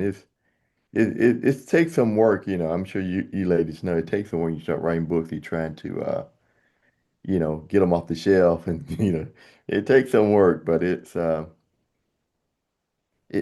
joy to write them though. The marketing part is hard. Oh, yeah, it Yeah. absolutely is. yeah, that's true. Yeah. Well, have a great night, Harold, and we'll see you next time. Okay. All right, Miss Gwen. All right, Miss Rhonda. Y'all take care now. Are You you too. too? Thank you. All right. Bye bye. Okay, well, do we have a winner for the book? Yes, we absolutely do have a winner. Okay. And the winner was, I believe it. Yep, it was Curtis. Okay, Curtis again. The answer was Lake Michigan. Okay, it was Lake Michigan was the answer. That's where the body was found in the book. So the Dr. Ian is from Chicago and spends a lot of time there. And so his setting for his books is in Chicago. So I ordered the book one in this because I think you told me you read book one, The Unspoken, Rhonda. Yes. Okay, Yes. yeah, I have it now. So it's on my to be read, in my to be read bookcase. Because I don't just have a shelf, I have a whole bookcase. So our final guest is so Curtis, your book will be on its way to you this week by the end of the week. And so our final guest is Lester Patrick.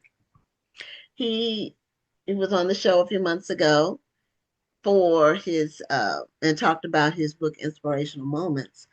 But tonight he's talking about his second book, which is um, it's a different topic, and I don't have it right in front of me right now. So I'll let Lester tell us, and then also show. Oh, it's his memoir. That's right. So Lester, welcome back to Black Authors Matter TV. Thank you. Thank you again for the invitation. And And thank you you're for Wonderful. being joining here. us from California, Are right? you able to hear me? Yes. Okay. Yeah. Okay. Yes. Yeah, you're joining us from California, I believe. That is correct. And yeah, our Is that first your real background? Are you out there? Are you out there next to the water in the cabanas? It's not, it's a picture of my backyard. Oh, So, that's your backyard? well, yeah, it's not real. It's a back, it's a picture of it that I took and then used as a backdrop. Oh, but it is your real But backyard. it is your backyard though. Oh yeah, yeah, yeah. Oh, okay, that's very Yeah. nice. When we need to move, we are We need definitely to living in the visit. wrong place. You should have told us you had a pool in the cabana. I can't swim a stroke, but I do like to sit by the pool. But that's okay, you know. But that's beautiful. It's a beautiful setting. That would be nice to sit out, like in during the and it's probably good weather where you are in California. Pretty much has good weather everywhere, Yeah, but just most of the time, yeah, it by the is. pool, and on a nice day and reading or just relaxing. That's a very nice setting for that. So, you're here to talk about your memoir, Week Start, and I forgot the rest of it. But show us a copy of your book if you have it. Sure. It's Week it's Start and unapologetic Unapologetic present. Present. Okay. Now that is that a hardcover? It is. Okay. It comes in hardcover, paperback, audio, Okay. you name it. Okay. Now, did you do your book? I'm just curious about KDP because they recently added audio, or did you produce your own audiobook? No, I didn't produce my own audiobook. I Audible. Audible, It, yeah. yeah, it Yeah, was that's Amazon owns Audible or KDP owns Audible, or it's all together. okay. Mm. And so when you can pick paperback. They used to just only have paperbacks, but then and ebooks. But now you have four options when you do KDP. You have the hardcover, the paperback, the ebook, and the audiobook. Right, right. So it's really good to have options. Um, I all of my books are on audiobook. I was part of their beta rollout of audiobook. Oh, But that's good. yeah, Because so so many that people just don't like to sit down and open a book and read it. Some right, people like to do it on the go, listen to it on their way to work or from work or what have you, you know. right. So it's a good source.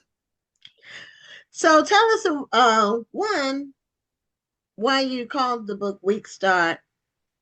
Uh, Unapologetic present. yeah, I mean, but why was it a weak start? And then when did it become unapologetic? And it's a memoir, so uh, tell us how it unfolds. What part of your story do you start with? Your Well, I part of actually, I started at the when I was about 5 years old, okay, which is one of the reasons that I called the book Week Start Unapologetic Present. Throughout my life, there's been several week starts, starting with that one. And I won't go into any real detail about the the unapologetic present because I actually talk about that in the at the end of the book. Um, but the weeks I started, when I was about 5 years old, having to make a decision about who I wanted to live with. Uh, that was a weak start. And I talk about the people who uh, took me in and were my parents. And I tell the story. The story starts out centered around that. And, it's so, yes, I do start at an early part of my life. And I tell some very humorous stories about that part of my life as well, especially from school when I was in elementary school. Now, where did you grow up? I grew up in North Carolina, What part? in eastern North Carolina, Winterville. Winterville. Winterville. My It's people are from North Carolina. I never heard of Winterville. It must be, Yeah, but they're more I'm from not the familiar with middle. that. I'm sorry. My people are from the Durham area. Oh, okay. It's probably about 90 miles from Durham. To the east. Yeah, no, it would be west of Durham. Oh, okay. Because you said it was the No, east part. I'm sorry. I'm getting my Okay, directions. direction right. It's closer to the Atlantic Ocean, Okay, so yeah, that is east. maybe 70 Like near miles. Wilmington, near Wilmington. It's not really near Wilmington, but it's not all that far from Wilmington. Okay. Probably close. Well, it's not as close as it would be to Durham, I don't think. It's been a long, I grew up there, but I've lived in California most of my life. So, sometimes geographically, I forget where some places are. Yeah, I can imagine. Because that's from coast to coast. That's from one coast to the other coast. Right, right. So anyway, towards the end of the book, I pull it all together about the weak start and the unapologetic present and those kinds of things. So anybody reading the book will definitely get a good idea as to why I named the book, titled the book rather, Weak Start, Unapologetic Present. And also, the subtitle is Weak Start, Unapologetic Present, a journey through Jim Crow, the information age to God. So I cover all of those phases of my life in the book. There's 8 sections, and I talk in detail about all of those, and I interweave rather some aspects of Jim Crow throughout the entire book. How big is Winterville? Not very well. When I grew up, it was probably 1,000 or 1,100 people when I grew up. Okay, so real small. Yeah, very, very small. I'm about to say, I've never heard of Winterville. Well, Me either. And I have been all over North Carolina because, like I said, my parents are both from there. And so all of our road trips were all over the state. But we didn't go east. We didn't go toward the Atlantic Ocean. We were always like in the central part of the state for the most part. Yeah, you couldn't miss it if you went towards the coast.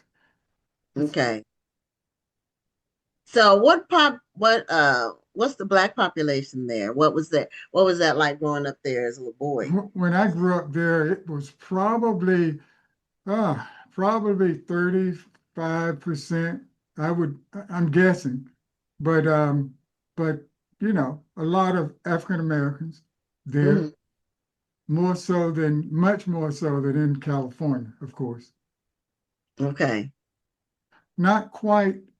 I don't believe the population of in Houston or that area, but significant. Okay. Well, yeah, we got lots and lots of Black people in Houston. And Texas has more Black people than any state. Yeah, I'm sure. People don't know that, but Texas has the most Black people because Texas is big. Yeah. We got 4 big cities, and we have a lot of Black people living in rural areas. Black people with ranches, and they're in small rural towns of Texas, and the cowboy culture and all of that. Right.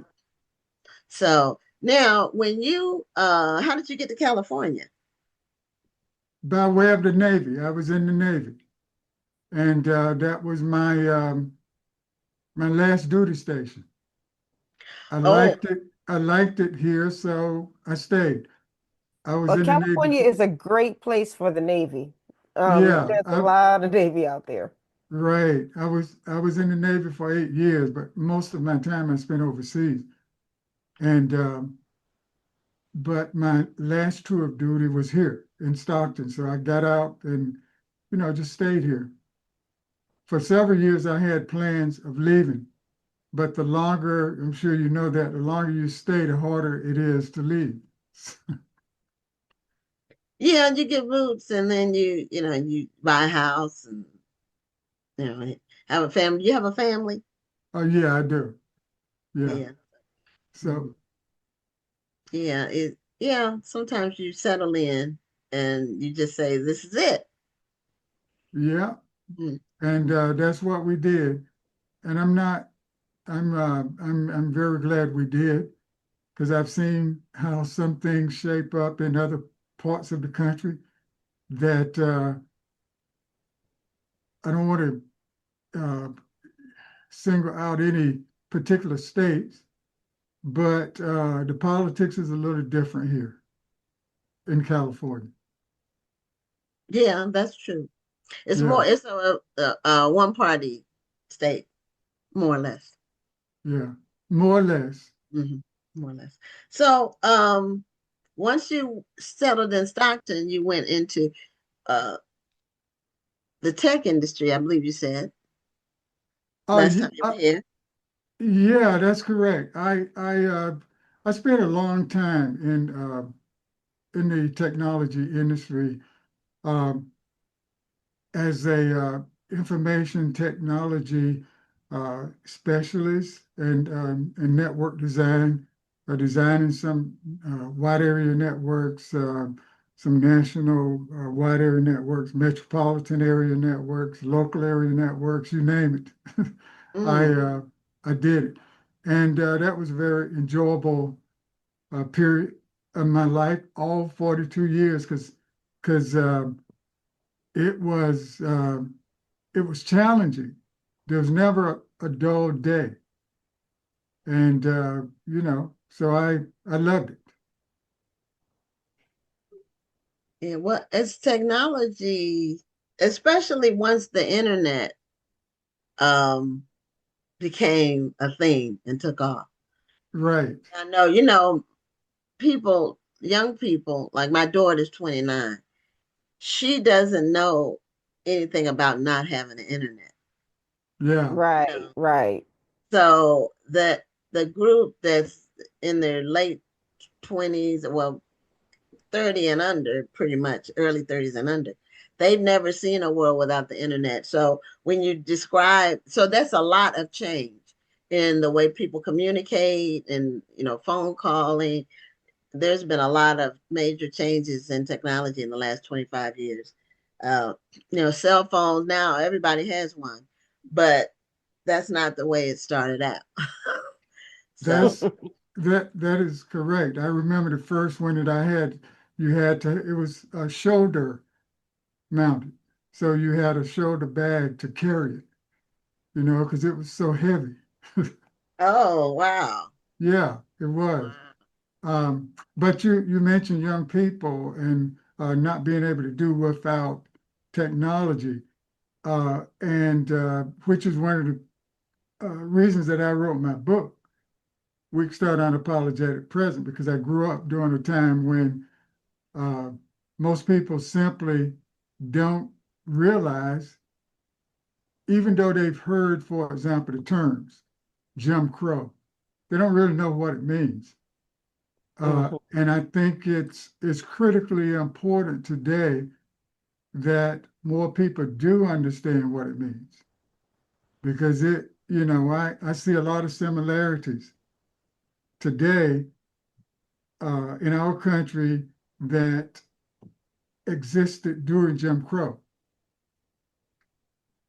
So I They think so. don't realize that in certain ways history is repeating itself.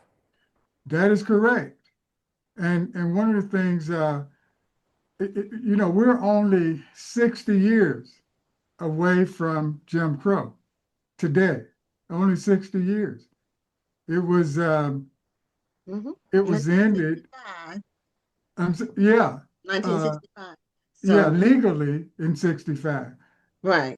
But the remnants of Jim Crow still continued long after 1965. As a matter of fact, there are still some state constitutions today that still have some remnants of Jim Crow in their state constitution. And you'd be Yeah, that's surprised. true. Yeah, and you'd be surprised where you would find them.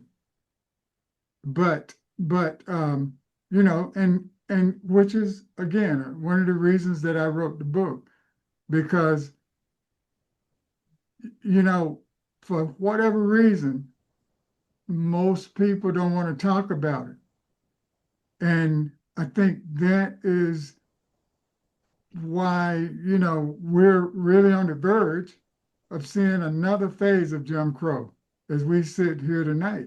You know, even though we think it's behind us, when you look at what happened the first couple of times that we had freedom and it was taken away, we see the same patterns going on now. You know, with because I'm sure you know that there were slave codes for the 13 original colonies, and then there were the black codes. Mm-hmm. There were the black codes, and the black codes came about because the President Lincoln issued the Emancipation Proclamation in 1863.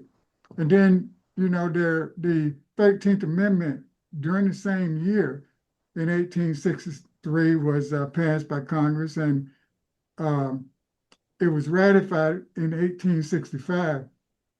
But as a result of that, the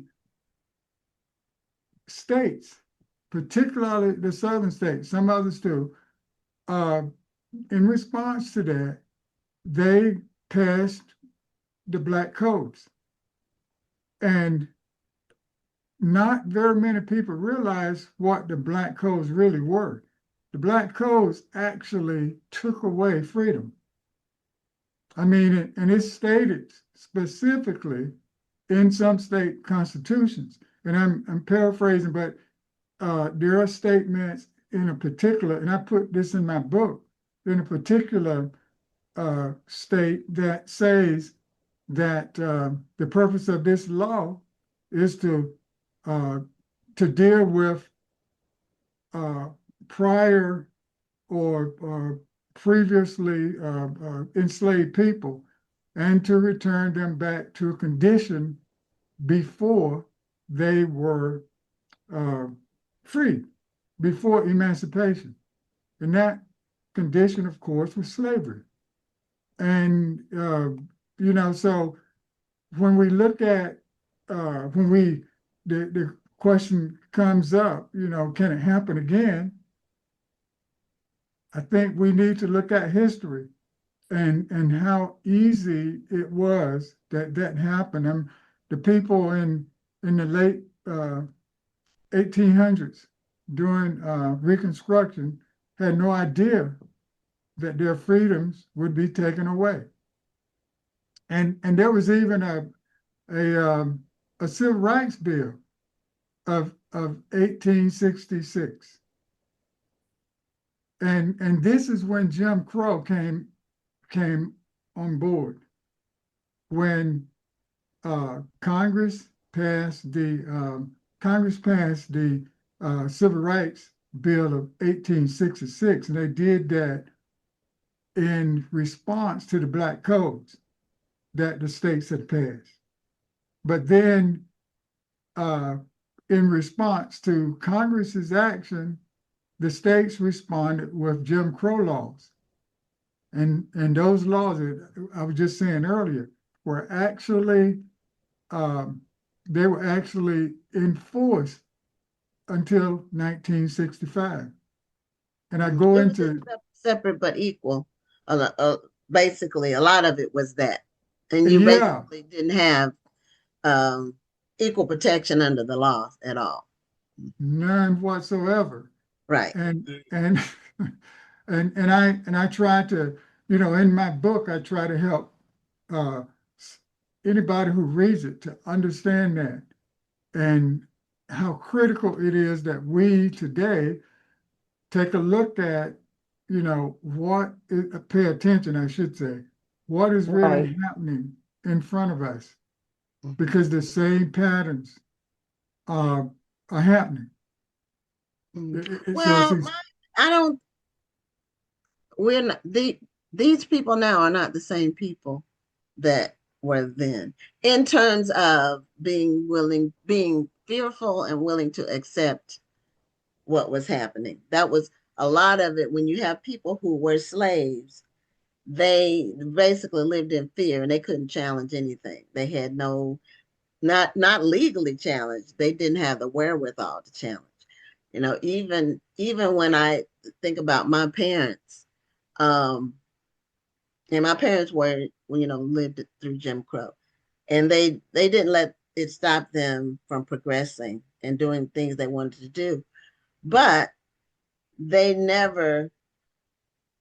I'll just give you a situation. My parents, the house they ended up buying was in an all white area of Virginia.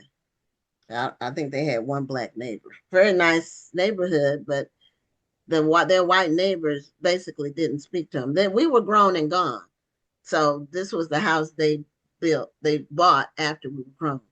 And the person who lived next door, their name was Long. Their last name was Long. And my parents had a fruit tree in the backyard, and it wasn't a fence. It was like kind of rural area. And he would just come in our yard and take the fruit off of my parents' tree without asking.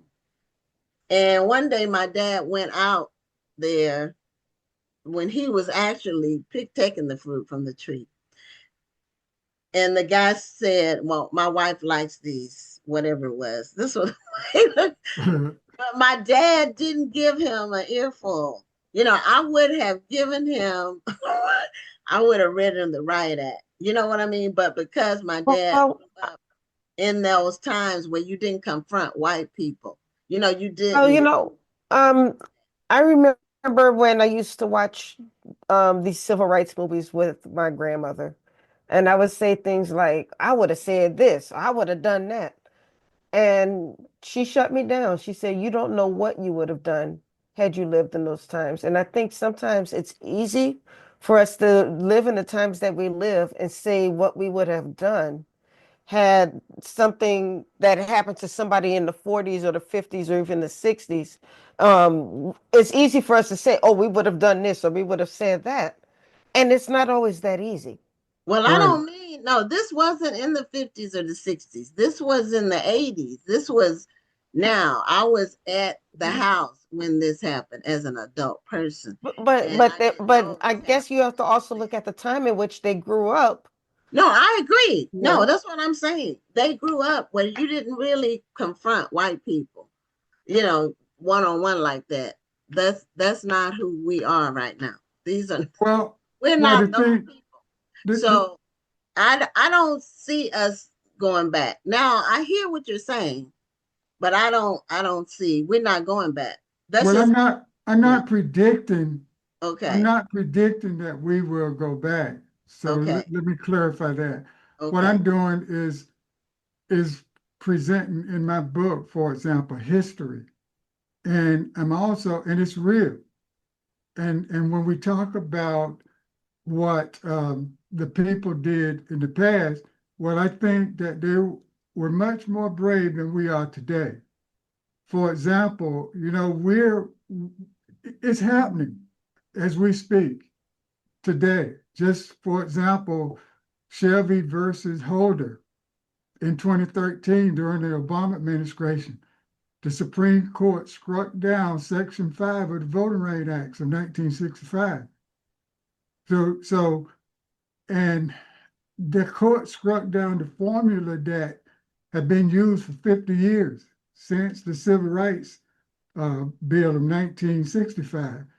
And that formula was to uh, use rather to determine which states would be monitored by the federal government because they're the ones who, in the past, had taken away voting rights from African Americans. And as a result of that, we've seen voter registration opposition. We've seen all kinds of bills that have been introduced because of Shelby versus Holder. So there's no way. So here's what I'm saying briefly, is that today, as we sit here, we have no way to even determine whether or not a state is discriminating against African Americans and other people of color when it comes to voting.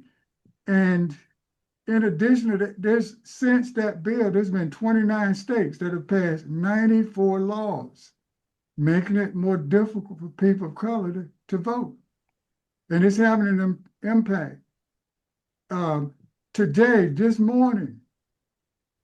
this morning, the Attorney General of Mississippi asked the Supreme Court to strike down Section 2 of the Voting Rights Act. Section 2 of the Voting Rights Act limits, she asked to limit who can actually sue for discrimination under the Voting Rights Act. In other words, what they're seeking is a situation whereby organizations such as the NAACP or the ACLU and other organizations will not be able to represent people who are discriminated against in voting. That's major. We had our success. We're at the end of our show. We're actually over the time for our show. Yeah, we actually went about a minute over. We opened the can of worms and we didn't I'm get telling you, that's well. But buy Lester's book, Week Start, Unapologetic Present. Show the cover again, Lester. Sure. He's giving us some information. It looks like it's pretty hefty, so it's chock full of information. Yeah. It's a long book, but the audio version is, I love it. So anybody who doesn't like to sit for long periods of time and read, pick up the audio. Okay, well, we're actually a little bit past our end time. So thank you, Lester, for being back on the show. We really appreciate you, and congratulations on your book. Thank you for the invitation. Look forward to seeing you in Houston. And thank you for the history lesson. Thank you. Okay. Good night. Well, good night. Well, we're a little bit over time, but that's okay. And Rhonda, thank you for doing the duty. And we will see you all next week on another episode of Black Authors Matter TV. I'm Gwen Richardson signing off. And I'm Dr. Rhonda Lawson. Have a wonderful evening and a great week. Thank you for tuning in, and join us next Tuesday at 7 p.m. Central, 8 p.m. Eastern for another edition of Black Authors Matter TV.